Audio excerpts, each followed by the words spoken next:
राधिका बरसाने वारी की जय। राधे राधे। आषाढ़ मास के शुक्ल पक्ष में देवशयनी एकादशी का व्रत 17 जुलाई बुधवार के दिन किया जाएगा। देवशयनी एकादशी को पद्मा एकादशी भी कहा जाता है। इसलिए देवशयनी एकादशी का व्रत महिलाओं को अवश्य ही करना चाहिए। पद्मा एकादशी का व्रत करने से महिलाओं को सुख, सौभाग्य और मोक्ष की प्राप्ति होती है। इस दिन से चतुर्मास का भी आरंभ हो जाता है।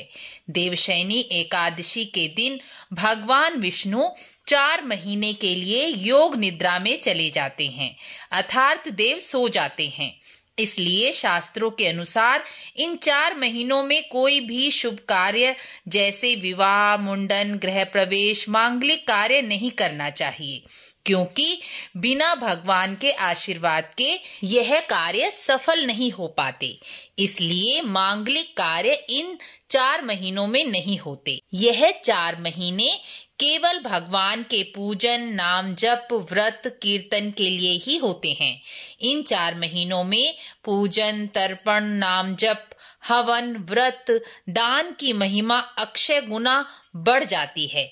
इसलिए 4 महीनों में व्रत, जप, दान करके अपना जीवन सुखमय, कल्याणकारी, समस्याओं से रहित बनाना चाहिए।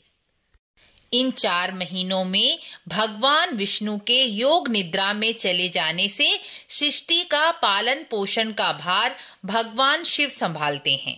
इसलिए इन 4 महीनों में पहला महीना भगवान शिव को समर्पित होता है, अर्थात पहला महीना सावन का होता है।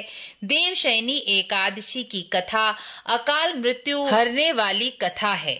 जिनकी कुंडली में अकाल मृत्यु का दोष बना है वह देवशयनी एकादशी का व्रत और कथा अवश्य सुने, क्योंकि महादेव अकाल मृत्यु का भय हरने वाले, दीर्घ आयु देने वाले भगवान कहे गए हैं। देवशयनी एकादशी पर भगवान विष्णु या ठाकुर जी को पंचामृत से स्नान कराकर चंदन और तुलसी से श्रृंगार करके इस दिन भगवान के लिए नया बिछोना बिछाना चाहिए, अर्थ नए बिस्तर पर भगवान को बिठाना चाहिए। इस दिन रात्रि जागरण का और भगवान को नया बिस्तर देने का अनंत गुना पुण्य फल शास्त्रों के अनुसार बताया गया है। देवशयनी एकादशी का व्रत कथा इस प्रकार है, जिसे सुनकर सभी प्रकार के भय दूर हो जाते हैं और महिलाओं को सुख और सौभाग्य की प्राप्ति होती है। तो कथा आरंभ करते हैं। सूर्य वंश में मंधाता नाम के राजा अयोध्यापुरी में राज्य करते थे। एक समय उनके राज्य में अकाल पड़ गया। प्रजा दुखी होकर भूखी मरने लगी। हवन, दान, व्रत, शुभ कार्य बंद हो गए। राजा को भी इस बात से बहुत कष्ट हुआ। इसी चिंता में वह वन में चले गए। वहां अंगिरा ऋषि का आश्रम देखा। राजा ऋषि के पास जाकर बोले, हे श्रेष्ठ ऋषि, मैं आपकी शरण में आया हूँ। मेरे राज्य में अकाल पड़ गया है। प्रजा कहती है कि राजा के पापों से प्रजा को दुख मिलता है। मैंने अपने जीवन में कोई पाप नहीं किया। आप अपने दिव्य दृष्टि से देखकर बताइए कि मेरे राज्य में अकाल पड़ने का क्या कारण है।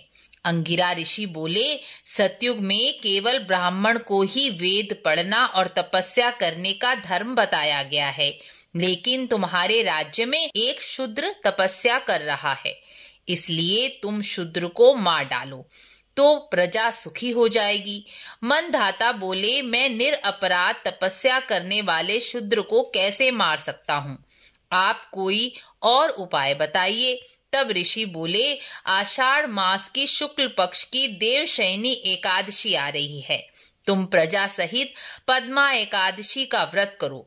इसे करने से प्रजा कष्ट से छूट जाएगी और चतुर्मास में वर्षा होती रहेगी। यह व्रत राजा और प्रजा ने किया तो राजा और प्रजा दोनों ही सुखी हो गए। देवशयनी एकादशी के महात्म्य और व्रत कथा को जो सुनेगा उसे अकाल मृत्यु का भय नहीं रहेगा। देवशयनी एकादशी के दिन तुलसी का बीज पृथ्वी या भूमि पर बोया जाए तो महापुण्य की प्राप्ति होती है। तुलसी से स्पर्श करती पवन से भी यमदूत भय खाते हैं। तो जिनके कंठ में तुलसी माला हो तो उनके जीवन तो धन्य ही समझना चाहिए।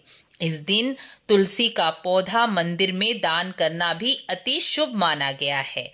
यह कर्म करके आप महापुण्य के भागी बन सकते हैं। राधे राधे।